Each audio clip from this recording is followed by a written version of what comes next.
Boom. Boom. Boom. Boom. Calling out Mayday.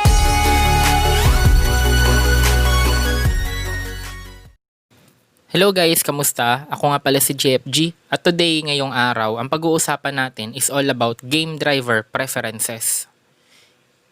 So sa mga hindi pa nakakaalam, gumagana lang po yung game driver's preferences pag meron kang Android 10 and above na device. And at the same time, ginawa siya para makapag-run ka more smoothly and mas magandang experience pag naglalaro ka ng mga mobile games mo. Yun nga lang guys, paano ba siya i-open? So open nyo lang yung settings. So kailangan activated, kailangan naka-turn on yung developer mode ninyo. Pag hindi pa naka-turn on yung developer mode ninyo, bigyan ko lang kayo ng quick na tutorial. So punta lang kayo ng about, hanapin ninyo yung version ninyo, then i-click nyo lang yung build number ninyo ng 7 times.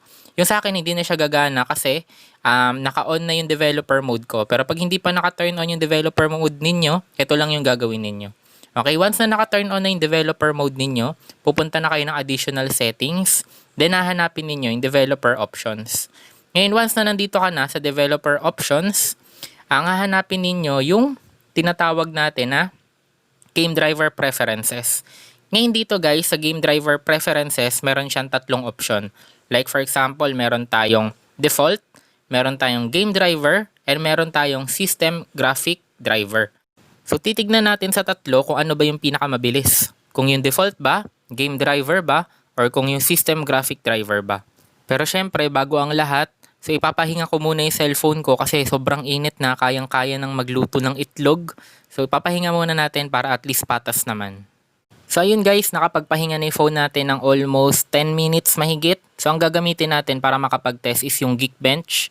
So yung application na to, matetest niya yung CPU speed, kung gaano ba kataas, and at the same time yung multi-core speed, kung maganda ba. So ang gamit ko ngayon is Realme 5, Android 10, and gamit ako is Qualcomm Snapdragon 665. So entry level yung price ng Realme 5, pero meron siyang mid-range na specs. So ito yung iraran natin mamaya. Pero ang gagamitin muna natin guys, ang gagawin muna natin para at least wala talagang nagraran sa background. So ito turn off natin yung background apps. So punta tayo ng developer options. Then ang hahanapin ko dito yung ito, don't keep activities. So i-off natin, ito turn on natin yan. Then background process limit ilalagay natin sa no background processes.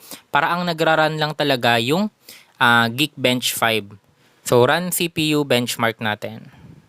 Medyo matagal to guys, kaya babalikan ko kayo maya maya. So ayan guys, tapos na siya. Uploading results na. Tingnan natin kung gaano ba kataas or gaano kababa.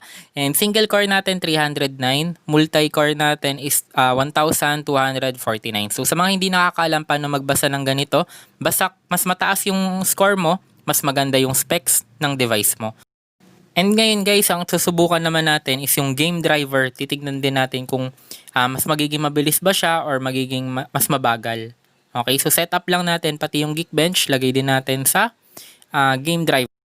So run na natin guys and balikan ko ulit kayo maya maya. So ayan guys, tapos na. And yung single core natin wala nagbago, same 309, pero yung multi-core natin bumaba siya ng 20. So from 1,249 naging 1,224 na lang. So medyo nabawasan siya. Ngayon guys, ang susubukan naman natin is yung system graphic driver. And to be honest guys, may mga nagsasabi sa comment sections natin na mas mabilis daw yung system graphic driver and malalaman natin ngayon. So ayan guys, tapos na siya and as you can see guys, yung single core natin same pa rin, 309. Pero ang nagkaroon ng malaking changes, yung multi-core natin naging 1,358 na. Nadagdagan siya ng 120 plus. From 1,224 naging 1,358 na siya. So I can say guys na kung mahilig ka maglaro ng heavy games, mobile games like Wild Rift, Mobile Legends, PUBG, Call of Duty, ang best na pwede mong gamitin na setup is yung system graphic driver. Guys, ito yung final results natin. Nung ang ginamit natin is yung default lang, meron tayong single core na 309, meron tayong multi-core na 1,249. Nung ang ginamit naman natin is game driver, ang single core natin same lang, 309. pero yung multi-core natin bumaba, naging 1224. Pero no ang ginamit natin, yung system graphic driver, nagkaroon siya ng malaking changes. Single core is 309 pa rin, pero yung multi-core, naging 1358 na. Ngayon, kung gusto niyo magkaroon ng mga actual gameplay na naglalaro ako ng PUBG, Call of Duty, Mobile Legends, League of Legends Wild Rift na tinetest ko yung system graphic driver, default, at yung game driver, comment nyo lang down below para at least makita ko and gagawa natin yan ng video.